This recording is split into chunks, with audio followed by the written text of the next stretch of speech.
If you want to bring it up, you can. But that's like, Nah, okay. I'll steer clear for the most part. Other than that, everything's I don't fair like game. talking politics either. So you can put the headphones on if you want. You don't Yeah, have to. absolutely. I like to be able to hear myself personally, so like you can know like how close to have the mic. Like you have a good sense of it because you do it. How am I from here? I'd say maybe you could pull it a little closer to you, but you could hang out there, yeah. Okay, cool. And then I think you're good. So, Petrelis. What's going on? Mr. Petrelis. Yeah. Anthony. I don't really know what to call you anymore. No, Mr. Petrelis. You can call me anything, but no more of that. It rolls off the tongue, you know? Like I just so I just clicked record. We're going right now, and let me just introduce you. So you are a 5th grade teacher. I am, yeah. At McGlynn Elementary School. Yep. Teacher of the Year winner, which is like it's like crazy. Doesn't sound right. Like it almost sounds like it's someone that you wouldn't know. They need to recount it. What year was that? So that was in 2014. Wow. So 2014, Teacher of the Year for Massachusetts. Is that for Mass. So it was like the Milken Educator for like Award. the best education system in like basically like the world, right. like in our side of the hemisphere. So we're looking at a top 10 teacher, maybe of all time right now.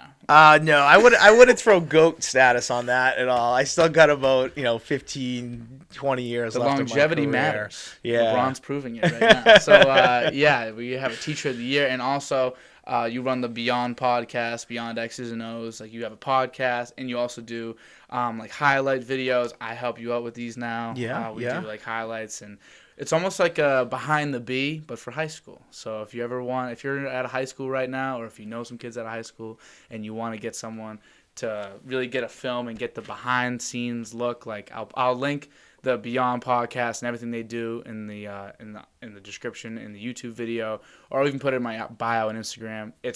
It's fucking really cool, dude. It's really, really cool. Like, I wish that it happened for me in my high school. So if you know anybody, that'd be interesting. But, so mostly we want to talk about that Beyond podcast. Yeah. While we have talked about it, I still got a million questions. Yeah. Listen, I'm ready for it. I love it. I love having the opportunity to talk about this. It's a huge passion of mine. Yeah. So to be able to come on here and just, talk more about the business and what it is and what we do.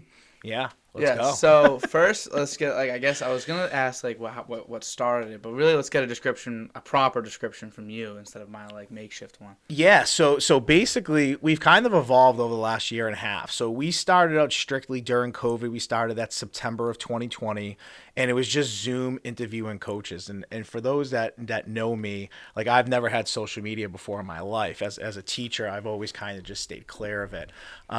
So I was on Twitter and YouTube, and that was it for 4 months. No Instagram, no Facebook, no Spotify, Apple, nothing. Just strictly putting it on YouTube. And I would say after one of our December episodes, we had on a really cool guest, David Cole of Mercer University. He was before at Lenore Ryan. He coached Kyle Duggar of the Patriots. And he was at Lenore Ryan. Yeah. I love Kyle Duggar, by the way. Yeah, he's listen, when they drafted him and then watching him play where Chung sat out the season, this guy is Chung 2.0. I think he's all pro. He's their best tackler right now. I think he leads them in tackles. He's and insane. He got kicked out of a game. So it just shows you, how good he is. So I interviewed his defensive back coach in college, and it was just an awesome interview. It went on for an hour and a half, and it was just talking shop. And the more you learned about this guy, the more you learned of how good of a coach he was and how many NFL players he sent from a D2 level, which was impressive. And that's the episode that kind of really put us on the map of people starting to really pay attention and, for the first time requesting or asking how to come on. And at that time, it was high school and college coaches. I was still trying to figure out what I was and what we were. But I always had the vision in the back of my mind that eventually things would open back up as far as sports go, and that we would be on site, on call, getting that all access behind the scenes looks of high school programs. I coached high school football for 15 years as a freshman coach to a JV coach to a coordinator to a head football coach.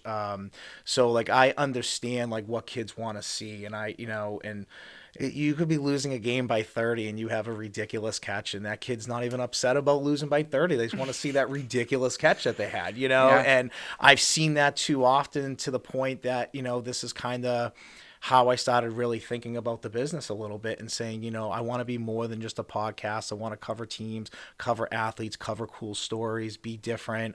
And there's not a lot like this in our area. So, obviously getting on Instagram and finally getting a Facebook account and Changing the Spotify and Apple. username. Yeah, changing my username like it was my personal name. And it just grew. I mean, we have about 3,500 followers on Instagram.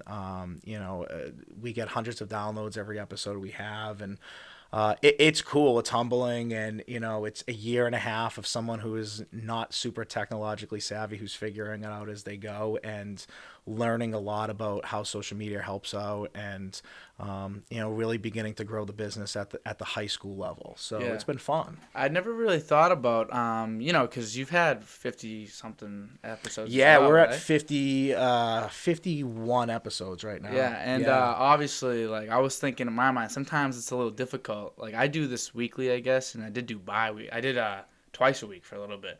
And, so it was a little, but I didn't realize how much easier it is for me to get a guest than it is for you, because, you need to be a coach. You need to be someone legit, and there's only so many in the area that and obviously you've made a network of connections, but, like, for me, everyone's on the table. Yeah. As proof right now. Like, this Right. is like it's not like this is the average interview for me, really. But so how do you kind of, especially in the beginning, before like that video and people started reaching out to you? Because I have people reach out to me all the time in general. Yeah. But before people started reaching out to you, how did you go about getting like guests on the podcast? Yeah, it's a great question. So I kind of stuck to what I knew early. So, having a network of football coaches helps a lot. Mm-hmm. So, my first 3 guests were people personally that I coached with. Serge Clavier was the head football coach at Alta Catholic for 30 years. I took over for him. I played for him. I, coached under him. I learned everything I really knew in the game of football from him in a sense. So, having him on, a Hall of Fame coach, it was just a very easy conversation, but definitely somebody that you're like, wow, this person's pretty legit. And it was a great conversation. And then I kind of stuck to that path. Jimmy Rabbies at Kip Academy in Lynn started a program 3 years ago, was coach of the year, within 3 years in the state. And then Matt O'Laughlin, a very good football coach, head football coach at Arlington High School, also the head girls softball coach. They're ranked top 20 in the state pretty consistently. So it was nice to have those 3 to start. Yeah. After having those 3, it really was kind of like stalking Twitter, looking up coaches that were staying active when they weren't playing, because there was no fall season, there was really no winter season, or they were very abbreviated. And they were different. I mean, some leagues started later than others. No one really had a consistent I guess a schedule for that year. So it was really looking to see which coaches were kind of hustling on social media, specifically Twitter, because I find that, that's where I find like 85% of my guests. So, people that were coaches of the year are putting up cool content or, really trying to keep their team motivated and active, even though they might have not been physically practicing or playing. So, I really went for coaches that I didn't know after that. And I just felt like as long as I ranged it up and it wasn't just football every week, and that was something that I really made sure of. Being a football guy, I did not want this to turn into just like a football podcast. It was important that there's a lot of different sports and a lot of great coaches and perspectives and ideas and how do you build your programs. And I wanted to make sure we heard from coaches of all sports, boys or girls, didn't matter. And that's the formula we've kind of stuck with from day one. And that's really good because it's like it is niche, but like, and there is like a very specific goal that you're kind of getting out of each podcast, each like thing that you do with the teams in general. But like you can do all these different sports, right? So it is very like expansive in that way too. And there's like, and it's just kind of crazy because like I think about stuff like that. Like I think about it is in the end it's very specific what you do kind of. Right. But it feels like limitless, the opportunities. So when I think of something like what I do right now, it literally just is opened up like a million times over compared to that, and that still feels like an infinite amount of like guests, an infinite amount of like routes. So with all that like in front of you, you know, like everything's right now is still in front of you. Like you got like the 3,500 followers, like it's building and it feels really good. But like with so many like routes open, what are like the kind of goals going forward? What are like the few things that you're like, all right, this is something I really want to make sure we open up to, or something that I want to make sure we nail, or what? Like, yeah, I think, this winter season is definitely for me, this is a huge couple of months for the business. We're going to be at a lot of different schools. We're going to be covering a lot of different sports and teams. And, you don't want to always put the same product together. If you're offering schools, this package of behind the scenes, or like, for example, in hockey, like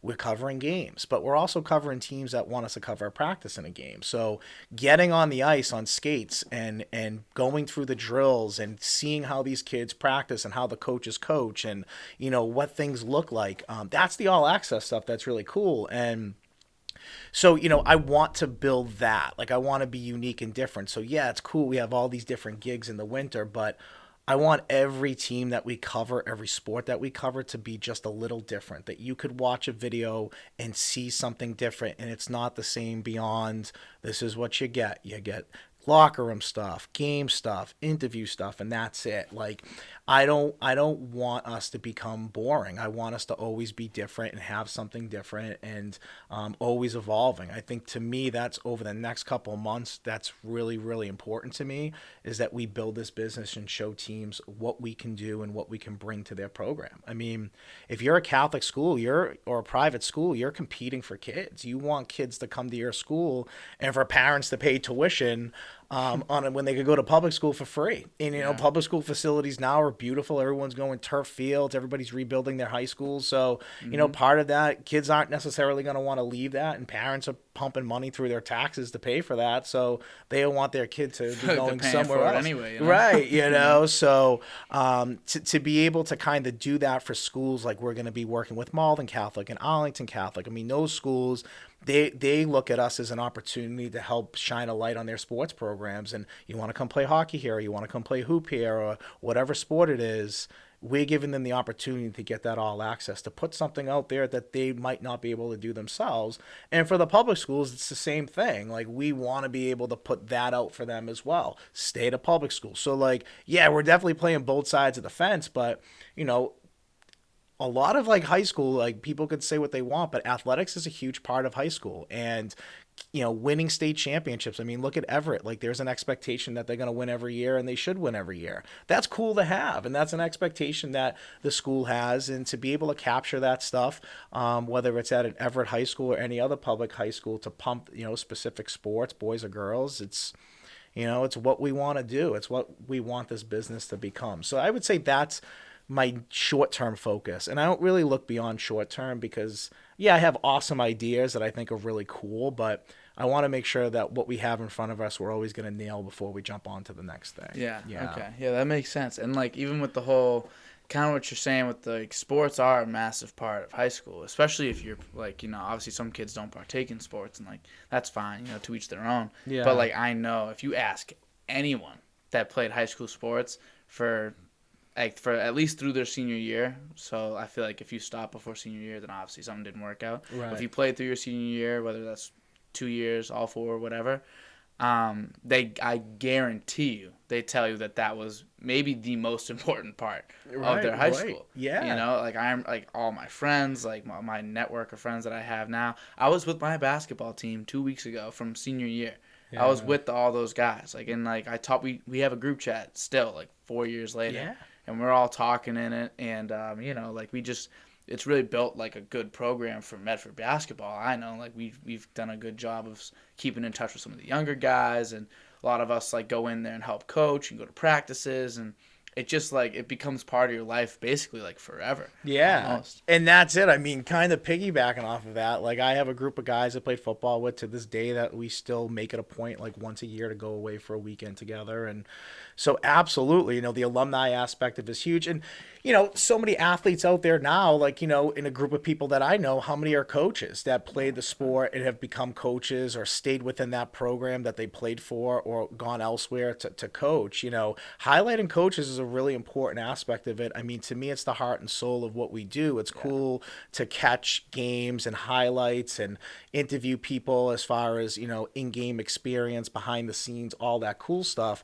But the heart and soul of this podcast is really about the world of a coach building their program and how they train their athletes and how, they set expectations and, guidelines for their program. And, for me, it's like a professional development that I'm hoping to give other coaches, to be like, listen to this basketball coach who's been doing it for 25 years and has, 18 consecutive winning seasons and has been to the state tournament, semifinals X amount of times. I mean, those are some guests that we have on, like Kristen McDonald. She's the head boys coach at Norwood High School. At Braintree, her record's insane. I mean, there's consecutive years of winning state championships, of just having not just a really good team, but a dominating team. I mean, some might argue one year Braintree, her team was undefeated. It might be the greatest girls basketball team to ever come through Braintree, or maybe ever in the state of Massachusetts.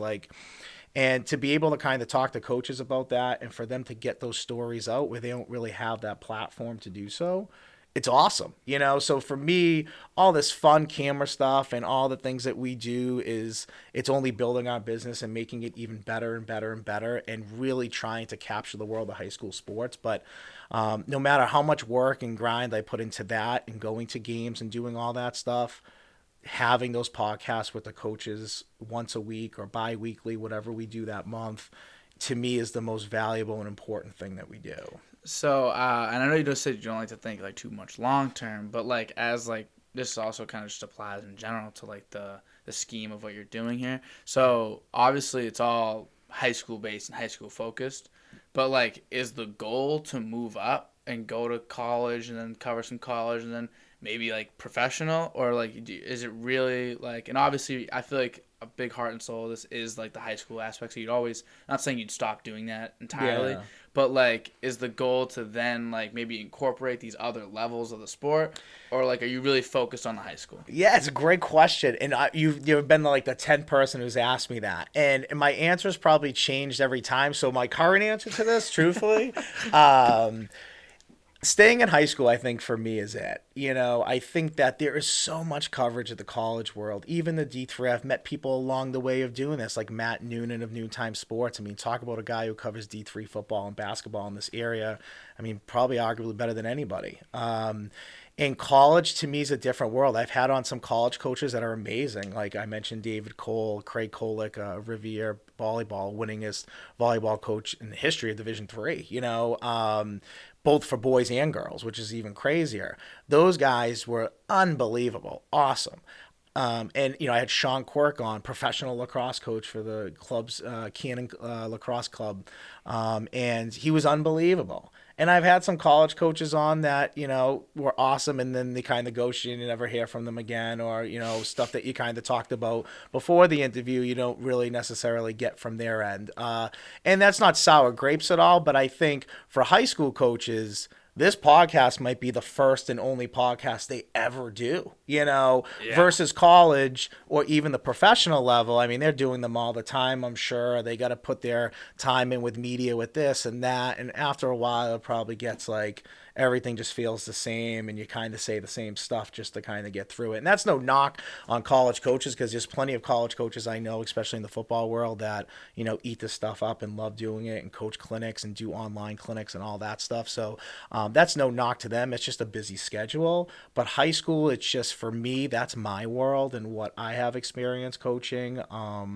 And I just know the work that goes into it. I understand the hours in the season, in the off season, watching film, scouting, grinding at practice, putting a script together, in-game adjustments. There's just so much to it. And then on top of that, you're dealing with kids' behavior in school and grades and maybe their home life. And so for high school coaches, there's just so much work that goes into their job. And as a teacher, I get that. I get that aspect of it. And I think that's why I've been been able to be lucky enough to have a pretty good, parallel life with coaching and teaching, because I feel like they both kind of taught me to get better at each thing. Like certain things I've learned to be patient about as a teacher, sometimes through like my high school players and getting to understand them a little bit more, and vice versa. Like sometimes how I talk to my 10-year-old fifth graders is how I talk to a 17-year-old, because at that day it's just like they're just on the same level. Yeah, so it goes both ways. But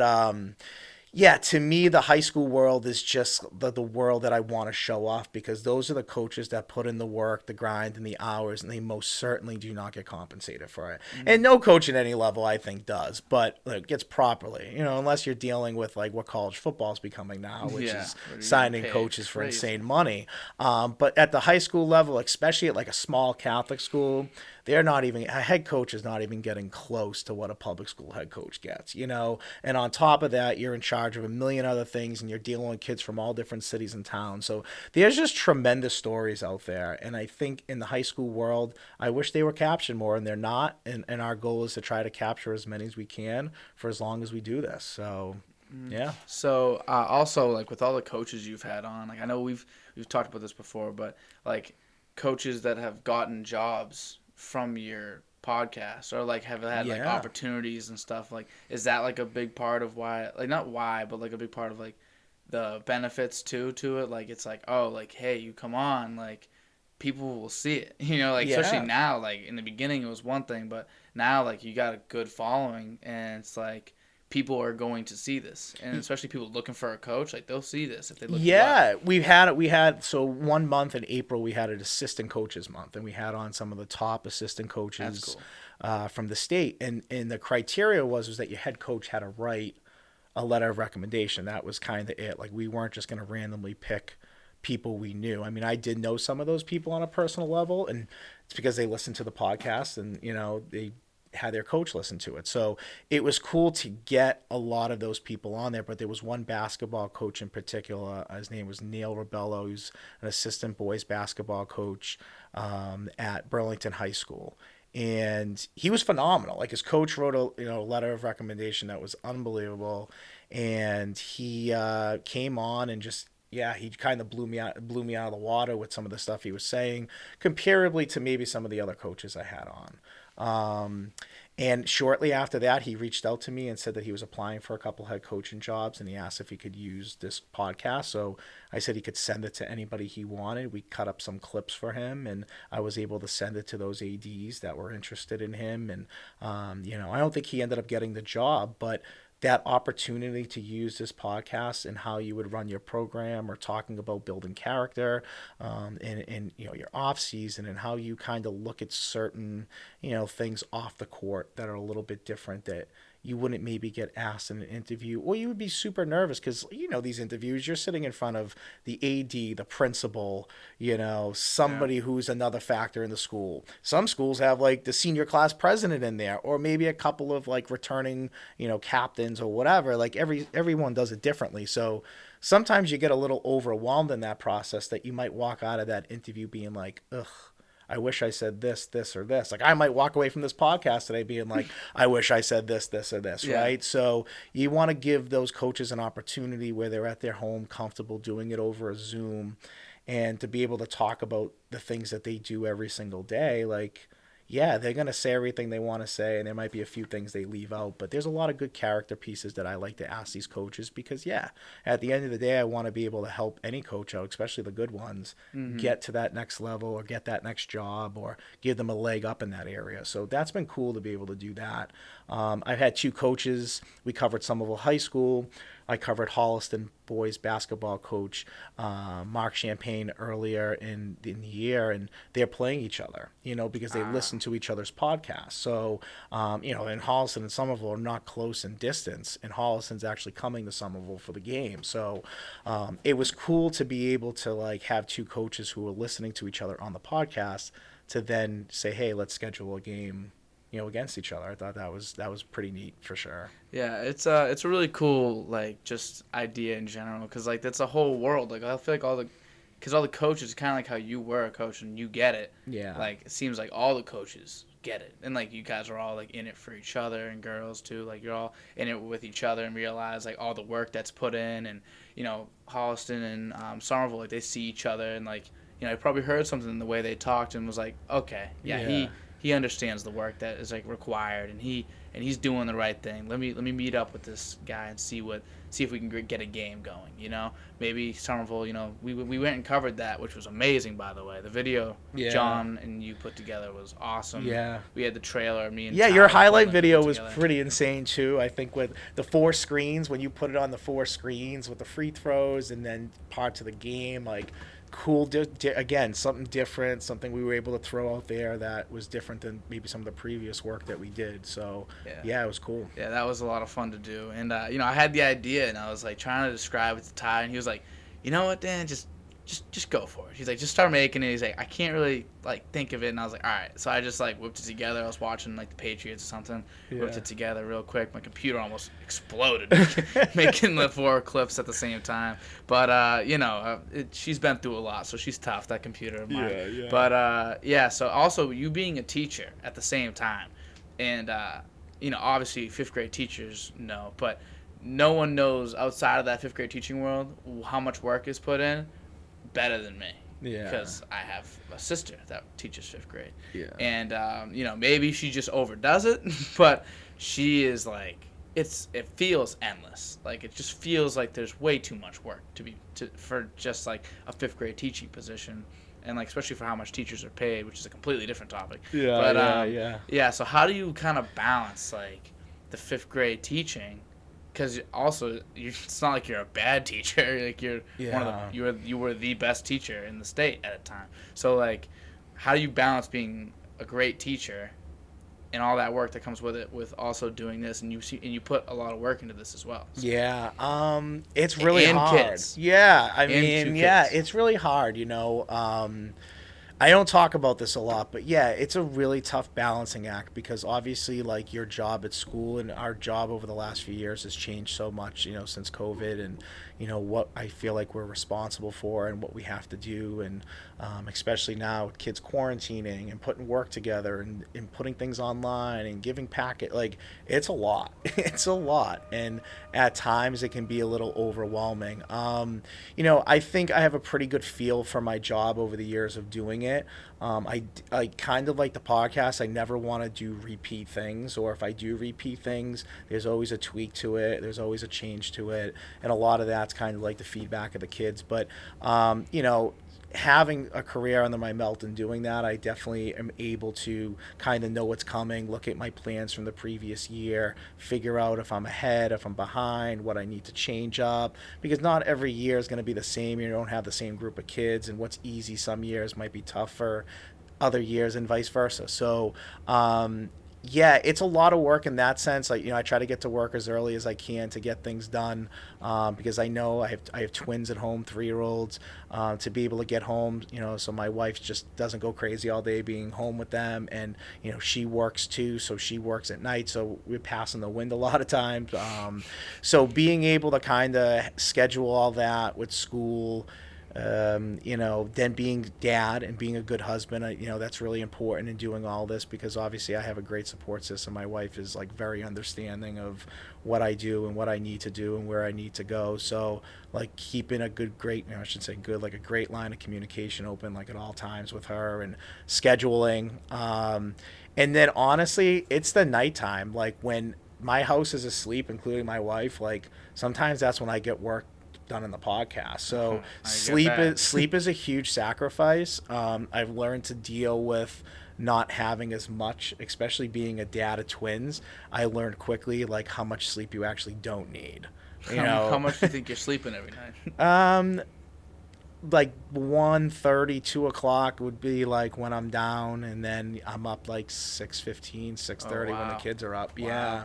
So it's not healthy, I'm not like bragging about it, but right now in what I'm trying to build in the 24 hours in a day, it's what I have to do, and there's days that, yes, I take a complete day off on, like, doing podcast stuff at night and just go to bed at a normal time and really, like, make sure that I balance that and, what I eat and drink, and, like, know that, like, I'm putting my body through a lot, like you put a car through a lot, and that you got to refuel it and take care of it as much as you can. So I don't think there's a right formula that I have, but it's just really good scheduling and planning and, like, knowing what I'm doing next week, this week. And that formula has worked with me thus far, and we'll see where it takes me and what changes over time with that. Do you think being a teacher, also being a coach, but do you think, I think more being a teacher, and you really, like, you teach the fifth grade. It's not like you're teaching high schoolers where it really is material. It's all material.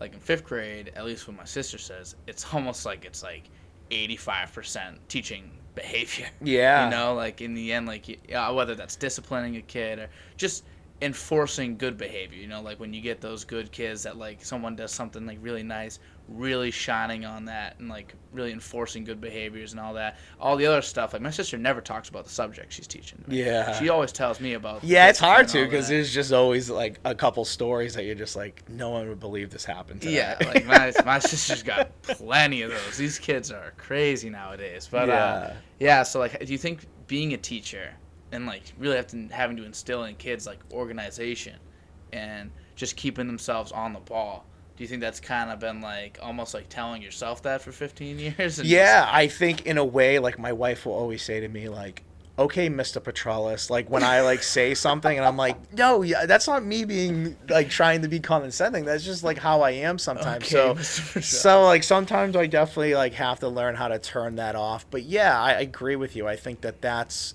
fair to say. I think that in my classroom, you have to be pretty organized. My kids would laugh if they heard this, because my room's, like, always a disaster in school. And I always say, I'm like, we do a lot of cool stuff in here. So yeah, my room doesn't look like some of these teachers that are, like, everything's perfectly angled and perfectly hung up, and, like, yeah, it's just not how my room You're looks. the male teacher. Right. Like, I have a built-in excuse, definitely, one. And two, it's just, yeah, I mean, that's what makes me different. Like, you walk into somebody's room who's, like, pristine and beautiful and has these, like, awesome little stations and little cubbies and all this stuff, and that's cool, and that works for them. It just doesn't work for me, And what works in my room is that I want kids coming in and feeling comfortable, and find an adult who tells me that they work somewhere that they're uncomfortable and they like it. Like, yeah, it's impossible. If these kids want to learn, I want them to come into a room that looks different. I have sports stuff hanging up. I have Star Wars stuff hanging up. I have Marvel stuff hanging up. Like, things that I know kids Marvel. like, that we like as a grown man, and it just works, It just works. Like, my kids will joke about it being like, this teacher's room looks so much nicer than yours. I'm like, great, like, you're right. But yeah, I think it's important, like, consistency and schedule. Like, my kids know every Wednesday they have a multiplication test. Every Friday we have a spelling and vocab test. They know they're getting homework every night in math, except the night they have a test and the night they take a test. So, yeah, I think that's really important, because when you know what to expect, then you're already dealing with it mentally before you even have to deal with it physically. Plus, you also have an idea yourself. Like, they have a test. You know they have the vocab. Exactly. They have the math. Like, all this stuff. And then I know when I got to correct, and what if they run over in the amount of time that is, set aside for the test, and they have lunch after math. So how am I going to get them to finish? So there's a lot of that goes into it too, of, like, what days you choose to have your tests or projects or presentations, knowing, like, okay, if this gets delayed, which it might, at least we have this subject to kind of overlap it a little bit, or we could finish it. So yeah, like, I'm always thinking, like, my wife's just like, you never shut your mind off. And yeah, like, sometimes when you have a lot on your plate, like, your mind just keeps going, and that's not a great thing. But if you want something to work and you want to be great at something, you got to do it. Mm-hmm. Point blank. It's terrible sometimes, but tell me anybody who's super successful, has a ton of money, at one point just didn't be like, yeah, for years I just did this over and over. And, like, listen to Mark Cuban. I mean, that guy tells you, guy was selling stuff door to door. I mean, now he's one of the richest people on the planet. So that guy wasn't resting. People, and I'm not the first person to do it, and I won't be the last one, but yeah, I think that it carries over into every aspect of my life, and it makes it easier for me to then kind of teach that to kids. So I know, like, I feel like I'm definitely gonna be a little bit of the endorsement in this is gonna be you being my 5th grade teacher before. And now, like, we've reconnected to, like, the Beyond podcast, whatever. Yeah. And I had Tyler, who's also a 5th grade student of mine. Yeah, which is just hilarious because, like, Tyler reached out to me, and I've always kept in good touch with Tyler just because I feel like, I don't know what it is, I just feel like we have a similar life goal. Just we want to, like, do what we want to do, and it's not even like it's the same thing. It's just we want to do what we want to do. We want to get there fast, and we want to, like, really, we don't mind working. You know what I mean? Like, especially Tyler. Tyler's really good with the things he puts his mind to, for sure. And so I've always kept in touch with him. It's funny. I was always close friends with Cam, his little brother. And, I always kept in touch with Tyler, like, separately as well. And so when he asked me, he was like, hey, like, I'm doing this with Anthony. Like, I don't know. And I was like, who's Anthony? And he's just like, yeah, Anthony Petrelis. And I was like, he don't got a kid. Oh, yeah. He right away just jumped right to Anthony. There was no Mr. Petrelis. And I loved it because I'm like, thank God. Yeah, he don't care. No, it's hard for me. I just drop the Mr. I'll just say Petrelis. But, like, it's difficult calling you Anthony. That's weird to me. So, I don't know why it's weird for me. But, like, I remember you as a teacher. And I remember just, like, you're an amazing teacher. And I just remember, like, you're one of my favorite classrooms. And it was, like, so much fun.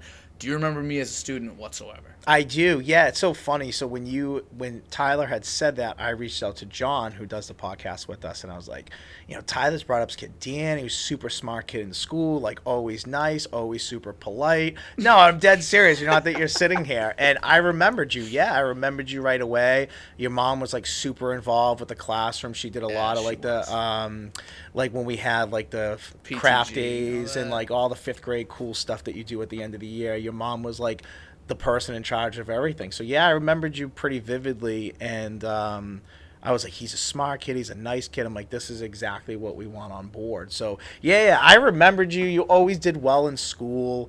That whole crew that you had, you guys all, that was a good group. That was a pretty good class for the most part.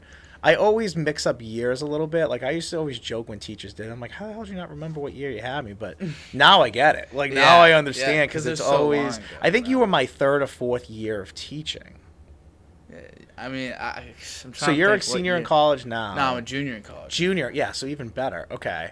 So that's 7 and then minus, like... Yeah, so you probably had me, like, 3rd or 4th year of teaching. Yeah. Which is... Obviously, in my younger, I definitely was probably not as, like, disciplined as I am now with certain things. It was so funny. Do you remember? I don't know if you won't remember. And if you do remember this, you're gonna deny this. At this yeah. Do you remember Cleef?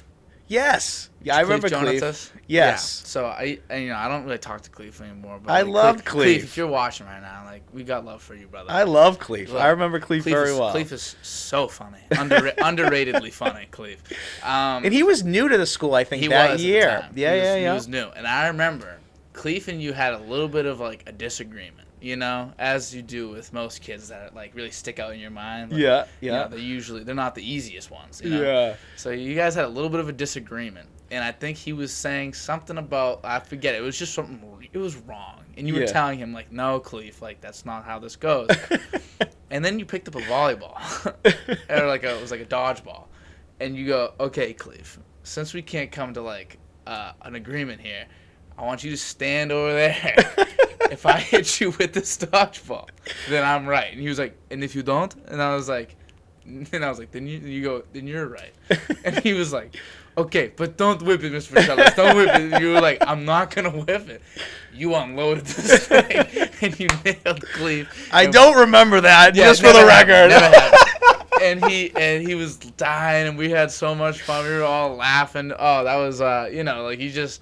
And, like, we were just, that was so much fun. That was something. Yeah, and I think with my younger, like, when I was younger and I was teaching, I really don't recall that. But it sounds like something funny that, would happen in my class in my, like, mid-20s. Oh, I felt like there's probably a lot of stuff I could look back on and being like, but, I think that part of building a classroom culture, like a kid like Cleef, like any kid that really maybe had a behavior issue or has a behavior issue in school, just yelling and screaming at them has never kind of been my style because, like, yeah, for the most part, they know what they did is wrong and they're on the defensive. So it's not about what they did is wrong. It's more about why'd you do it. And that's the discussion I feel like I have more now with kids of, hey, I'm pulling you aside. You know why I'm pulling you aside. Why'd you do it? Like, why'd you do it? And it just, I feel like the conversation never escalates. It always stays at like a voice classroom level. That's important, where I see sometimes teachers jump right on the kid about things, and sometimes rightfully so, depending on what it might be. But that's just not my approach. And definitely in my 20s, I definitely joked around with kids a lot more and did probably funny things like that, but he would walk away from that laughing, knowing that, like, I wasn't trying to hurt him. No, yeah. And he was laughing. You know what I mean? God, and I think that's like the memories I built, because I've had kids come back and tell me things. I'm like, we did that? Really? Like in my head, I'm like, oh, okay. So it's funny what stands out. Like, I'm sure any student I have that would walk in here could probably say something funny like that. Yeah. That was just, and I'd be like, oh, wow. Okay. You did go underhand. I did? You went underhand. Okay. You were like, well, that makes me feel a little bit better. Yeah, because you started going like this, and I just remember you, like, thinking about it in your head. I'm just sitting there quiet. I talked a lot, but, like, I didn't talk a lot, like, in those settings. I was very much like... Maybe it was during my fast-pitch softball days, and I thought I just wanted to show it off. It might have been. Because I think... But then, if I'm not mistaken, people just wanted to start getting... I think people wanted you to start lighting them up. Like, if I'm not mistaken, kids were like, all right, my turn. Like, I was like, nah. Like, I'm good on that. But no, Cleef was one of my favorites. I talk about Cleef time to time. It's so funny you brought that name up. Yeah, Cleef is funny. And I don't even remember who else was in that class. I remember, like, we were, like, the Bruins. Yeah. And I think, was it Miss Sevo? Who was the one next to us? Yeah, Miss Sevo was. Sevo? Yeah, she was from Denver. She was a big Broncos fan, big, like, Avalanche fans. Yeah. And that was always really funny. Like, we made it like sports teams. Like, I think I was the Bruins class. Yes, that's how we did it. We did Bruins and Avalanche. I think that's how we did it. And that was hilarious. Because do you guys still do switching? Like, maybe not now because of COVID. Not since COVID, no. Wow. So since COVID, we don't. So it's weird because I always liked having another class. Yeah. So I didn't teach ELA before because I would teach a double math block, and then the teacher I would switch with, Mrs. Sevo, who and then a few other teachers since, they would teach my kids ELA. So now these last couple of years, I'm teaching ELA for the first time in literally a decade. And it's fun. I love teaching writing, and I love, like, going in depth with stories and, really teaching, like, sentence structure and all that. But, it was different, So, some of that cool stuff that we did early on, I wish we still would do. But with COVID,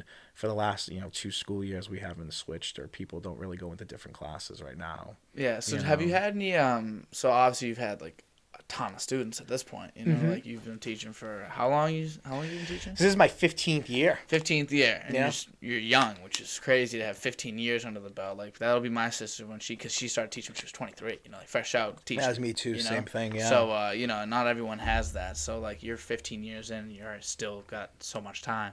So since it's been 15 years, you have kids like me. You know what I mean? Like, it's been 10 years since I've been in there. So.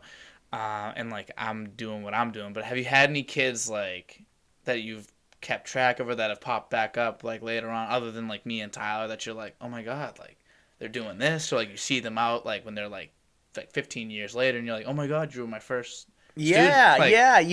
There's always a few. I always try to, like, go out of my way, like, on social media a lot. There's a kid, Darnell, that I had my first year. Darnell Richardson. Yeah, who I remember really, really well, and he's doing great things, and I always send him a message time to time just to check in and see how he's doing. The Urban Product. Yeah, good it's podcast. Very good. He's funny, man. They're all pretty funny on there. But, what's different for me is, like, the coaching world, and, like, in the summer I run the summer fun program, and I've been doing that, like, parallel to teaching. So this will be my 15th year running it, my 16th year working there this summer coming up. So I've always had students who then come work for me in the summer, so I get to see them at the high school level. And then some of them work for me for like 6 or 7 summers, so I get to really know them on a personal level. And then I'm writing like letters of recommendation for colleges. And then when they're out of college, writing it for jobs. So that stuff's pretty cool. That happens a lot, actually. Yeah, and so even in the world of coaching. Our interaction isn't too new for you. No.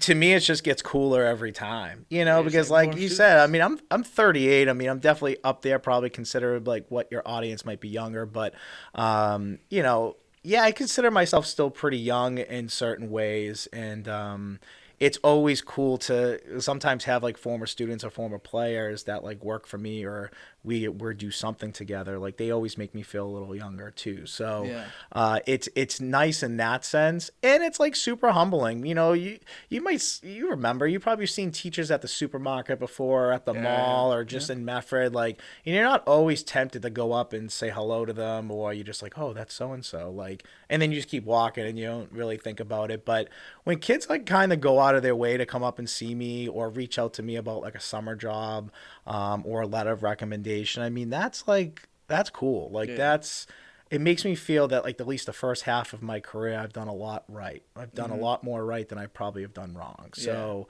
that's pretty cool. Because it is hard. Like you see a teacher, like even if I saw a teacher that like I loved, you know what I mean? Like even, because I was in 5th grade, I was very different. Like when I was little, like, I mean, I talked a lot to my friends. Like I always remember getting them my like progress reports, like, needs to stop talking, like while I'm trying to see. I would have never described you as that. Yeah, well, that's the thing. Yeah, because either if I didn't have like a lot of friends in the class, I was mute for the most part, But like nowadays, like I don't stop. So well, you do this, right? I talk to everybody. I talk for a living. So if I told anybody like that I was ever quiet, like they'd just laugh in my face. Like, but I was. Yeah. So like so in a class like that, like even a teacher like you, like if I saw you out and about, I'd just be like, all right, let's not like try to give this guy a memory test right now. Like, let me just leave him alone. Like I'll run into him another day. But like, some teachers, like you just don't feel like, like you made like a mark in their minds, and then like you'd be trying to like jog their memory, and then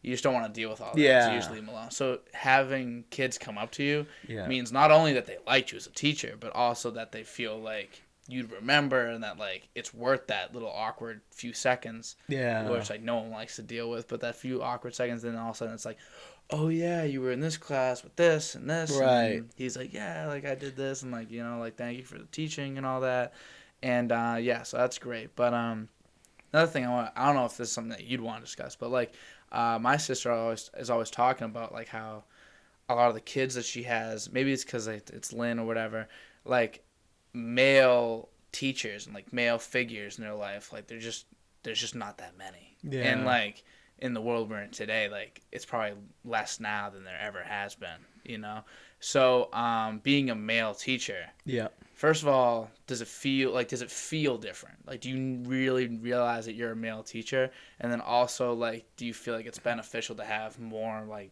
guys going into teaching? I had a kid on a couple weeks ago. He's a male. He's going into teaching too, and he kind of talked about it a little bit. I'd like to get your thoughts. I mean, at the elementary level, 100%. I mean, I've been in my school 15 years, and maybe in those 15 years, like there was a gentleman who was a teacher there for about 3 or 4 years, and then he changed career, and he's doing awesome. And then there's been a few that have come in, like our PE teachers, for the most part, have always been female as well. So a lot of years in my school, I've been the only male in our school. So I think at the elementary level, yes, other Medford schools, there's males almost at every level, or at least more than one. Yeah. I think it's really important. I think it's a job that I love doing. Like, I love being a dad. Like, before I came here, I was like up with my kids in the morning, like playing with their Christmas toys or things that they got, and I love doing that, So for me, like in a classroom, like I genuinely enjoy it. For the most part, work can be tough this year for sure. But for the most part, I've never in my career like dread waking up, going to work, like, oh, another day, oh, Tuesday. Like, not really. I mean, I've had my days, like anybody else. Or you're a little tired because 4 hours. Exactly. Oh yeah, especially this year, it's just been a lot. But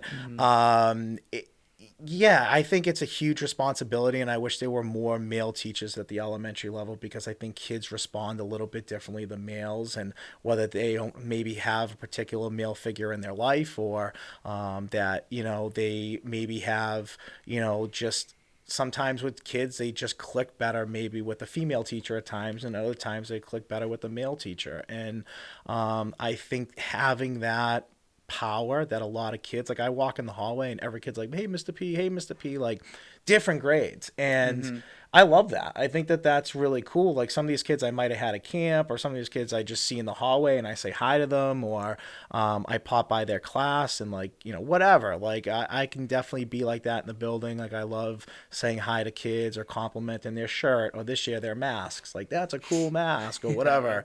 And they remember that. And then they see the next time they go out of their way to like say hi or wave at you. And I think, yeah, sometimes a male teacher can have that impact without even realizing that they do. So, yeah, I think at the middle school and high school level, I think you see it a lot more, but at the elementary, you don't as much. And I wish we did. I wish we had 5 male teachers in our school because I think it would just make that much more of an impact for kids that might need that male figure in their life. Because it'll never be like the majority, No, but like even just like one more. Like every once in a while, I'm like, like I wish. Or you come in like after like a Patriots game and you just like you're like mad about it, or you just like want to talk to somebody about it, and you literally have no one to talk to about it, and you're in like kind of a bad mood about it, and or like when the Bruins lose, like I don't want to talk to people when they lose a series, and oh my god, and you have. No one gets it. And they're like, oh, tough loss yesterday, huh? And you're like, get out of my room. Like, like, get out of here. Almost like egging you on about it. Yeah, well, they just don't. They're like, oh, better luck next year. Get out of here. Get out of here. It's like Bergeron might not be here next year. Yeah. I don't want to talk about this next might have been year. their last run. This You talk about next year. Yeah. I get that. So it'd be good to have, even for you, for your sake. Yeah, absolutely. But I was just like, it's always like, I learned so much from my sister. Like she's always telling me something new about like the theory behind it. Like she's like a real like student of like education, which is kind of funny, But and another question I wanted to ask you though about teaching, and I know I feel like I've kind of gone straight to teaching. Hey, listen. About it, but it's a big part of who you are. So. Do you feel like, so you're teaching, 10-year-olds? 10? Yeah, 10, 11-year-olds, yeah. So, like, so you've been around 10, 11-year-olds for, like, 15 years. So, do you talk to the kids, like, almost like equals in a way? Like, do you feel like, like they rub off on you at all? Do you learn things from these kids as well? Like, yeah, like this so year, young, this year, like, the kids, like, know about the podcast and stuff like that because it's on YouTube. Maybe, yeah, maybe they'll talk to me about can we throw a dodgeball at this kid? No, but they like they're big on YouTube. Like YouTube's huge over the last few years. What I've noticed, especially technology wise, with like the class that I had, the last year, and then even a half of year of COVID being just strictly remote.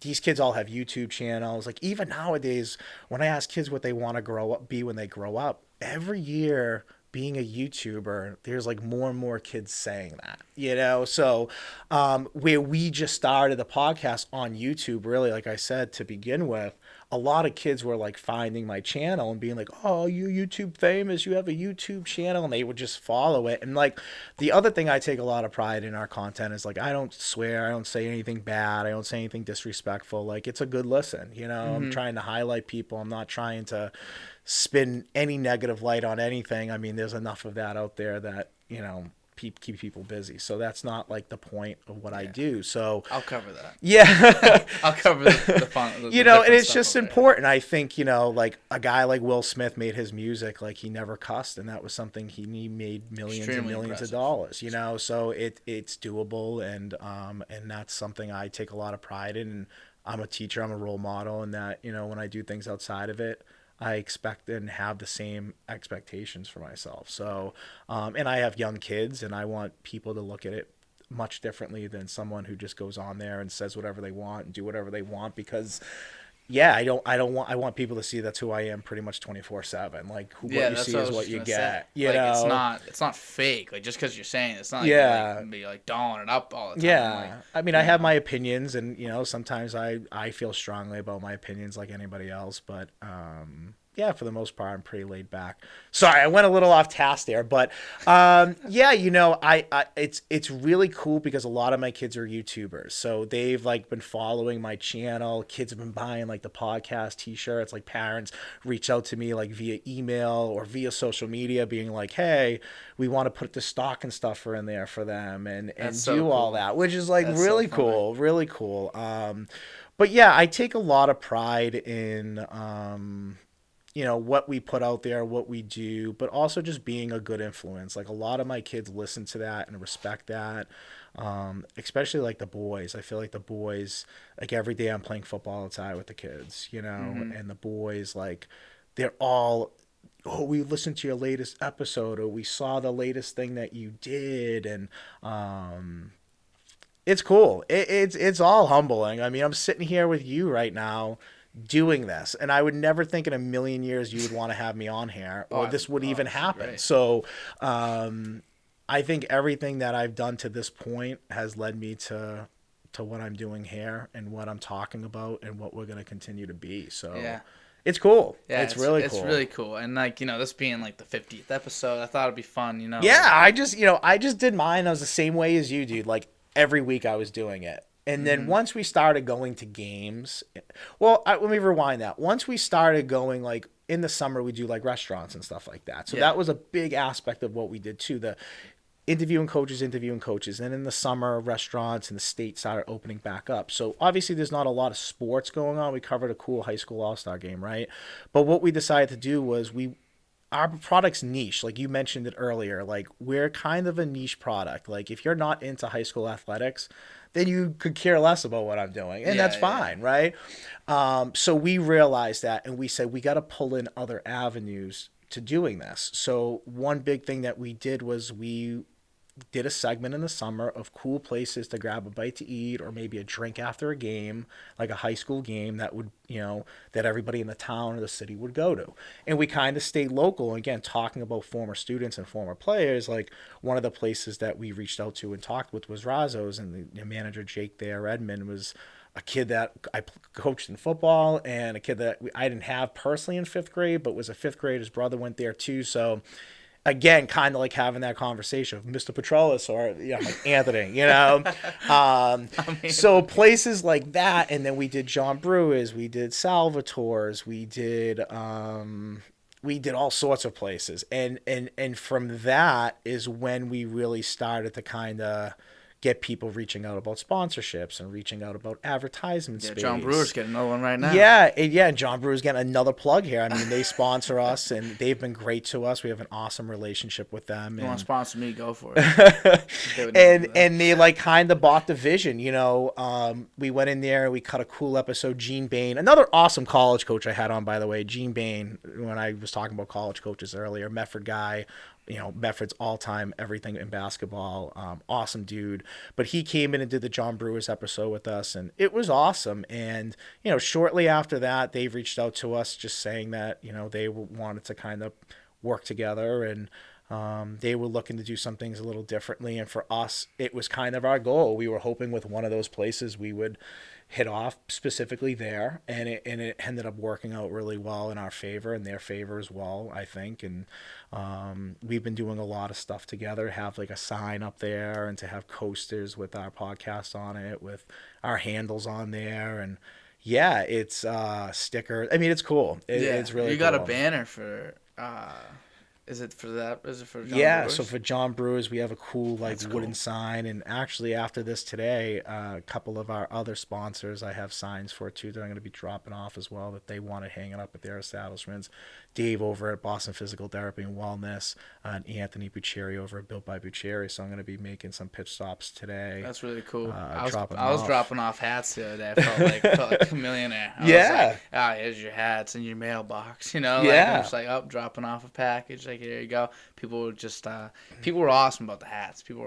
I got to get you a hat. Yeah. I will wear it around everywhere. I'm a big hat guy. As I'm losing my hair and my head, wearing a hat is even more important to keep me looking young. So I always say, I was always like, hey, like I have some family members that might be losing hair right now. You know who you are.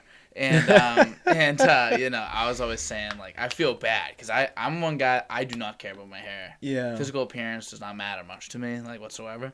So I have no issue. I would, if I was losing hair, I'd chop everything off. I have no problem being bald. Yeah, I think I'm there. It's I'm not bad yet. I'm not bad. I'm not like, all right, buddy, cut your hair. But like, yeah, there's a little bald spot in the back, and it's growing daily. And so, yeah, at some point, I'll definitely have to buzz it all off. But yeah, I'm not there yet. Because I'm not ready for the next 30, 40 years of my life. I'm not going to have hair, so I'm going to hang on to it as long as I can. As you should. As you should. I just wish, I feel like, knowing my family heritage, like I looked up the tree, I looked up the line. I'll have hair. I'm pretty certain I'll have hair for my whole life. It's like I have thick hair. So I wish I could trade with someone. Someone that really like, some people have like real separation issues. Yeah, when it comes to their hair. Like they get to that age, like I'm sure like a lot of your friends, like it's time. Oh yeah. I have a few. Yeah. And definitely like some of them really hang on or like just all out denial. Yeah. I wish I could trade with these people and just give them my hair. And I'll take the bald. Yeah. Just because, like, like I'd be completely okay with it. Yeah. And I just feel like that's a thing that I wish I could take over. Completely sidetracked right there. Hey, but, listen. It's a great conversation piece. I'm getting close to that like comb over on the bald spot a little bit. So when I get too much there, then yeah, it's coming off. Yeah, once you feel like you're seeing too much, you're like you'll know. Yeah, you'll know, and if you won't know, your wife will know. Yeah, so, she'll say so. She's a hairdresser, so I think she'll give me the fair assessment of like it's time. Yeah, and I'll be like, okay, and you'll be like, no, I don't know. She'll be like, Mr. Petrelis. Yeah. Okay, Mr. Petrelis. Yeah, exactly. So she must be like your rock then. If you got all that going on, like she must be like the best. She is. She honestly just like. It's crazy, like even coaching wise, like coaching's a lot of hours, and when I'm in something, like I'm all in, and she knew that about me, and like the patience of like going scouting, and but also like bringing it home. Like there's plenty of games after we lose a game, like I bring it home and I'd be like mad, and especially as like a defensive coordinator, if we got lit up or like we let up, like to me in high school, if you can keep teams under 3 scores for the most part, I think that's nowadays offensively teams score a lot. So your goal is always your goal is always never to let teams score. But certain teams 21 and under. Yeah, you're like certain teams that that can score. You're like, all right, if we can keep these teams at 2 scores, we've done our job. So you sometimes take that home with you a lot. And my wife had to deal with that for a long time, and just like the schedule and me not being around, especially when we had twins. And I was a head coach. It was, our babies had some medical issues early on. My son had a surgery, before a year. Both are diagnosed with autism. My daughter has, a few things going on that she gets support for, and my wife had services, so she's done a lot, and during that time period, obviously I stepped down from coaching, and I kind of started this business not too shortly after. So the good thing is that like our lives are pretty routine and scheduled, that we communicate with each other really well. But yeah, I wouldn't be able to do any of this without her. And even like her support at times when I'm like, I don't think this is right. Like it's kind of her voice of reason that's like, what are you talking about? Like you just went on for 20 minutes telling me this, that it's going to like, why don't, and she kind of like talks a lot of sense into me a lot of times. And I would say that's like the one person in the world that can like really balance me pretty quickly when I'm kind of going back and forth a little bit. I'm very lucky. My wife is like the best. Like she's, and I'm like kind of out of my mind a little bit too. So like she definitely puts up with that and the ups and downs of everything. But yeah, she's the best. I love her. So, so you kind of needed to step down from coaching out of necessity? Yeah, I would say necessity. But like if I'm being truthful, yeah, it was overwhelming. I think everything that was going on, I was just overwhelmed, and I felt like I needed to put my priority more at home. And if I have to do that, that's okay. I think a lot of coaches make those decisions. But then I also have to be fair to the program and be fair to the kids and say, I can't give you guys 100%. And giving them 70%. Like I cover this now because I want to cover the work and grind that goes into coaching and training and being an athlete and your off season and all that stuff. and it wouldn't be fair for me to not be able to give that. Not because I don't want to, it's just I really couldn't, and so yeah, so I just didn't feel like it was fair to the program and to the school, and obviously the school was great about it and understanding my decision, and yeah, there's no bad blood at all. I wish I could have maybe finished what I started there, and I felt like we were on the right path, but family first, and that's okay with me. So yeah, and I was kind of gonna say, like, like as well, it might have been like out of necessity, but then like that ends, it kind of gives you room for the podcast and for you to kind of start what you're doing now. Yeah. And I mean, obviously, like, you could coach like your whole life for like a high school team, but I feel like you're doing something a lot more unique and maybe more like even more exciting, because it's new.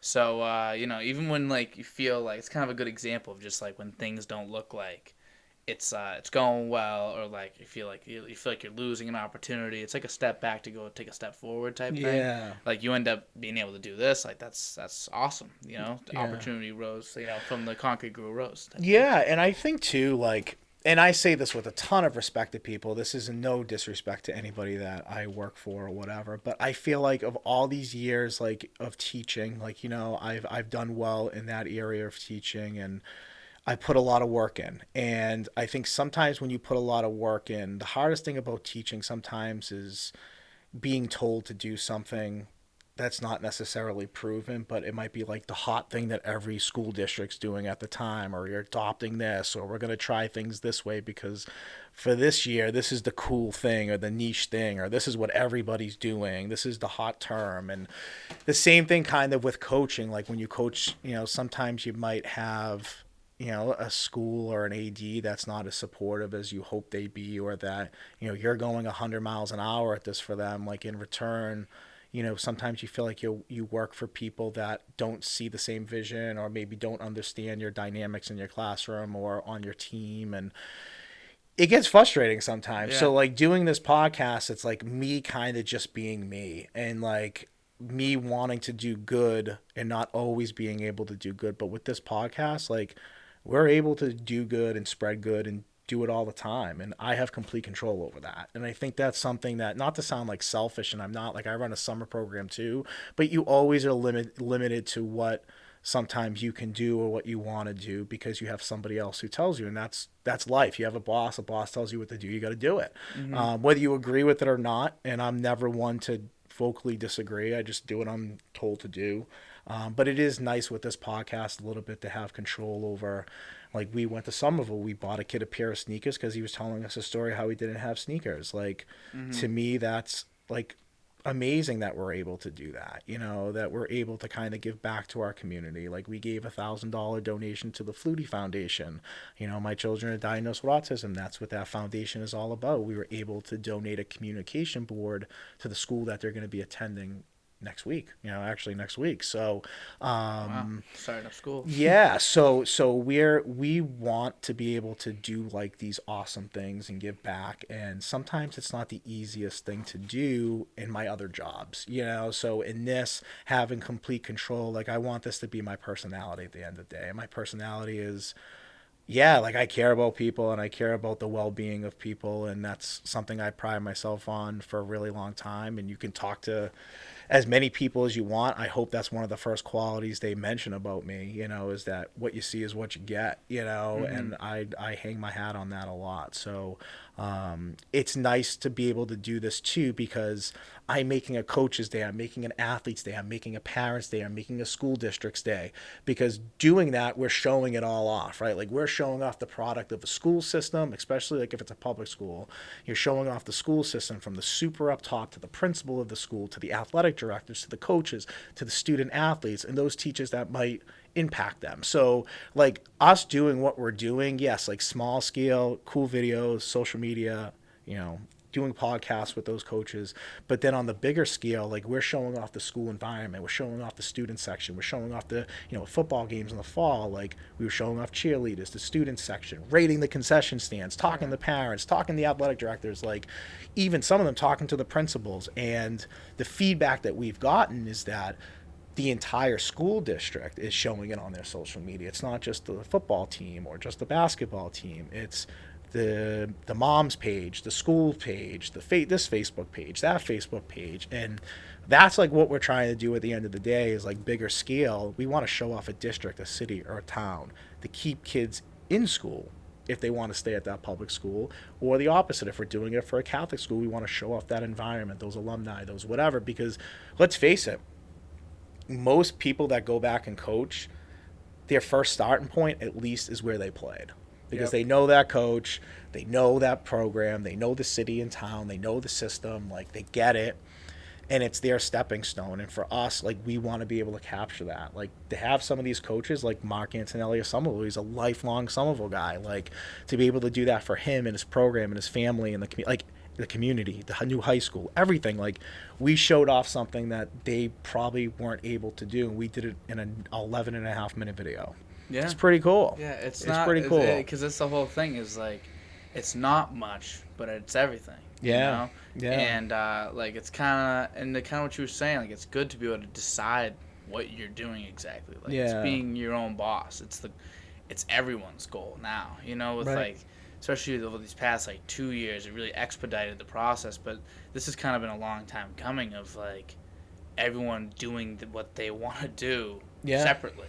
You know, and it kind of what you were saying, like these kids now, you know, you see more, you give them a sheet in the beginning of the year. What do you want to be when you get older? Is the first question. Right. And they answer, I want to make YouTube videos, or I want to like have a podcast. I want to be on TV. I want to do this. I want to be my own boss. Is basically what they're telling you. Yeah. You know, and you want that, and like I want that. Like I'm trying my best, and I feel like it's kind of like a thing that everyone is really everyone has always wanted it, I think. Yeah. It's just recently it seems possible. Yeah. Like I think so. Happenings. You know, you look at everybody now, I mean, everyone has the access of doing this from a studio or doing this from home or doing this from wherever, and it changes the game, especially if you're on top of it and you know what you want to talk about and you're organized and you have the right guest on. I mean, I'll give a plug here. Like a friend of mine, Kristen Granara, she does a podcast on Disney, like Living the KG Life. Again, it's a niche kind of thing like what we're doing, but she's bringing on aspects of people that cover Disney from all different angles and talking about everything Disney, from Disney Plus to,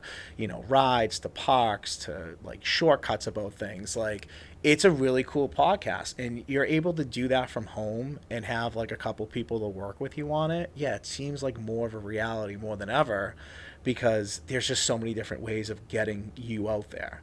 The hardest part is advertising that, right? The hardest part is growing from your demographic of these are my friends and family who listen to me or people that have begun to view, but how do I grow to that next level? And I think we're trying to figure that out as Beyond Podcast now, that we've gathered an audience from the coaching world, the restaurant world, the student world. I mean, we have so many high school kids following us now. Like if I look at my story, it's like all high school kids looking at it. I put anything sports up there, they're all following it. You know, I put an old clip up there or a throwback clip up there.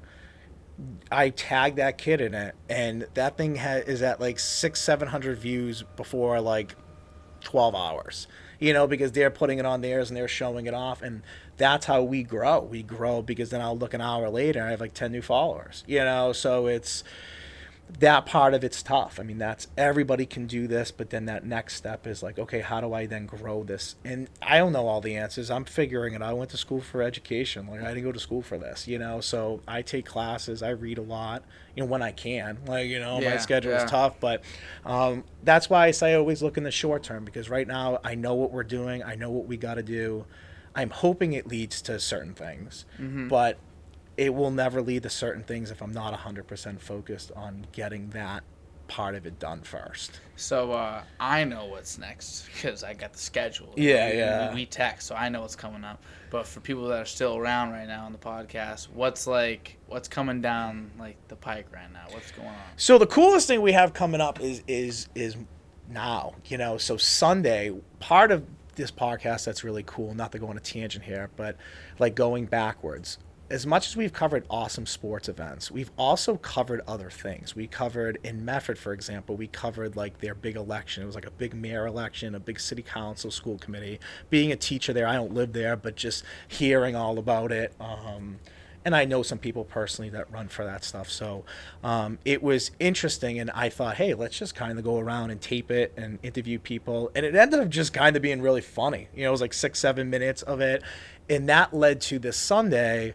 The mayor of Medford, she won her re-election. She reached out to us and asked us if I would MC her inauguration, the city's inauguration for this Sunday. So something that's completely off the sports topic and sports world. Really fun though. But a lot of fun.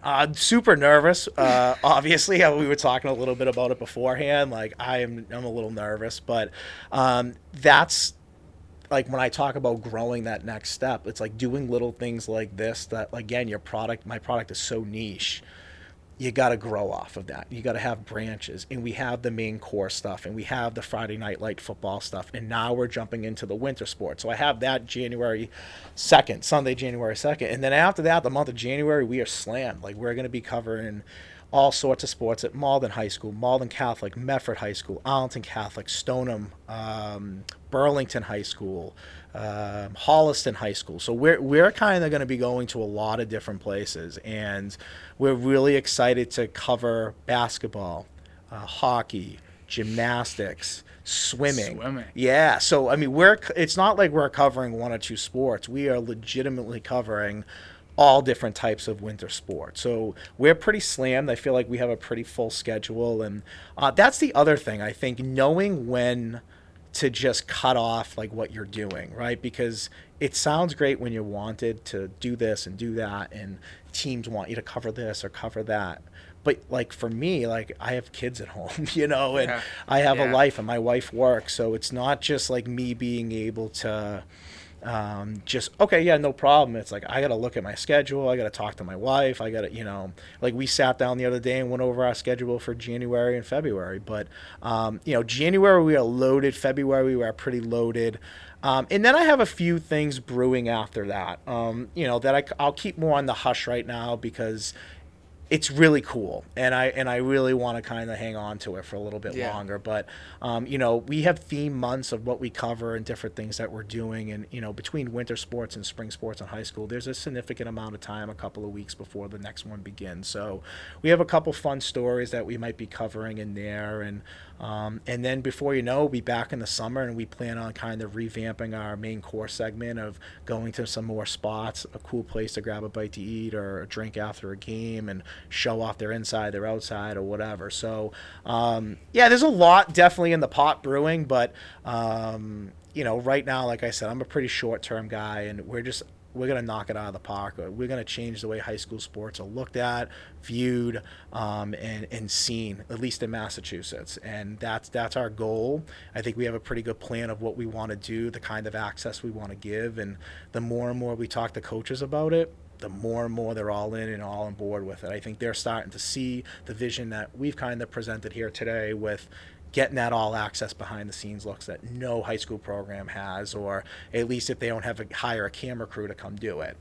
We're doing it with our phones. I mean, that's the crazy part. Like we got phones, we have speakers for the phones you plug in, lights. I mean, that's it. We're not rolling in with a truck full of stuff. Like we're coming in with very simple little bag that we might carry in with us to have some of the stuff, and that's it. Like that's what's great about us. Hanging out. Like, hi, we're here. And we tell the coaches, like, you won't even notice we're here, and that's what's cool, like talking to them and seeing what they want to catch and what they want, but at the end of the day, we're invisible out there, and I think that's what also sells programs. It's not us constantly haunting the coach like, hey, can you make sure you do this, or hey, can you make sure we do that? Like, no, like just a couple things, As a head coach, like I get it. As an assistant coach, I get it. Like I don't want someone asking me 1,000 questions. Like I just simply want like, this is what you want to cover. Cool. These are a couple kids I want you to keep an eye on. Pay attention to this, and okay, we'll do that all, and good luck. And that's what we've become, and I think that's. Working with Somerville, that's the one thing that was said. He's like, you guys caught every little thing that I was hoping you would catch. And that was pretty complimentary because there were 3 of us there at that time at that game. And the angles we were catching, and you guys like. And that's the cool thing. I don't know everything about this. Like, I don't. You know, I have an idea and a vision, and I have a great network of coaches, I think, to really grow this further. But it's, you know, we put a thing out for interns, and boom, you and Tyler came popping in. And football was my world, so it was a little bit easier to, like, navigate and figure out. But, you know, I'm never been a basketball coach. I didn't play basketball in high school, so knowing angles and where to stand and where to catch things, you guys have been super helpful. And I think that that's what is going to help this grow, like, long term, is more people, more kids wanting to come on here and get hours and learn how to work. And, you know, especially if they have a great background in communications and editing or iMovie, or, you know, just want to kind of get their feet wet because this is something they might want to go to school for.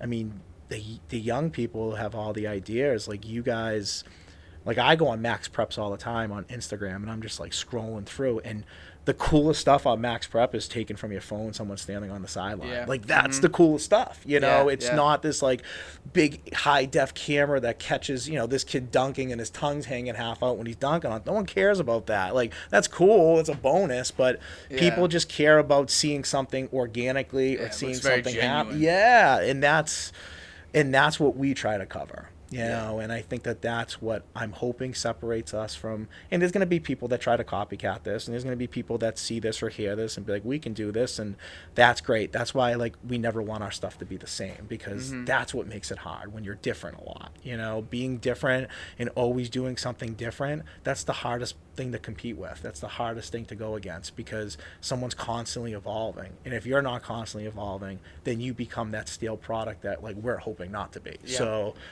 yeah, and you know, it's one thing. Like, I remember looking at this like a long time ago. Like, I remember looking before, like way before I was like interning, a long time ago, early on. And I remember seeing like the Instagram and just being like, you know, I didn't really think too much about it. I was like, oh, this is cool. You know, it's just like that, and then I just moved past it. But then, like, literally, like, 5 minutes talking to you, and I think this is really good. Like, doing something like this, and, like, anybody that sees it is going to, like, fully understand now. Yeah. Like, once you see, like, how passionate you are about it and how, like, real you are about it, and, like, you're taking a lot of time into it, you're thinking ahead, you're scheduled, you're organized. It's like, and it's real. Like, it's not like it's, like, an idea you have. Like, you're actually happening. Like, it's actually happening all at once. I think that's what's going to kind of get people to be like, I love this idea. Yeah. It brought me from liking it to loving it very much so. So I feel like this was perfect for you. We're just about an hour and 20 minutes in. Wow. That flew, dude. I would have never guessed that. Yeah, I was going to ask you to guess, but recently when I've been asking, people have been like on the money, and it bugs me. Like, you know, like, I'm just like, how are you so, because I have no idea. I would have said maybe an hour. Yeah, so I would have been off. Another extra 20 minutes, you know? Yeah. But yeah, how'd you, this isn't your first podcast. Obviously you have your own, but like. Yeah, so I did a really cool one. I got asked to do, I mentioned the guy earlier, Matt Noonan of Noontime Sports, and he's a big time college cover guy. And, you know, him and I have become friendly over the last few months. I mean, some people laugh like, aren't you guys competition? I mean, I don't really look at anybody as competition. And I don't mean that in a mean way. I mean it in like, yeah, he's smart dude, and like just talking to him and the people he knows and the contacts he has, and vice versa. You know, he's trying to grow his business, and I think when you have two people that, for the most part, started what they do on their own, like, yeah, I have a ton of respect for him. But it was cool getting on there and just talking to him about this podcast. I mean, it was really just talking about ideas and growth and experiences of it. You know, I like to look at this podcast becoming, and I think I said this to you before, I almost want to look at it as like a high school ESPN, right? Mm-hmm. You're going to have your stats and your players of the game and stuff like that. But then you're also going to have like your 30 for 30s, in which you're getting like the behind the scenes stuff of something, or talking to a coach on a podcast. And maybe that's a different avenue as well, or a different branch off of it. And then you're going to have like your E60s, like you're going to have your quick 10 to 15 minute videos that we're kind of doing now. Like, that's like what I want, because, you know, like, quick is everything. I mean, Instagram, so many people are on, and it's about those 15-second clips or those 10-second clips that make you laugh, that you watch it again and watch it again and watch it again. Like, that's the stuff we really try to capture on our social media. Mm-hmm. So we try to have a lot of different things, and then obviously we have a cool restaurant bit that we've had places reaching out to us already. Like in Chelmsford, I have places reaching out to us in Boston.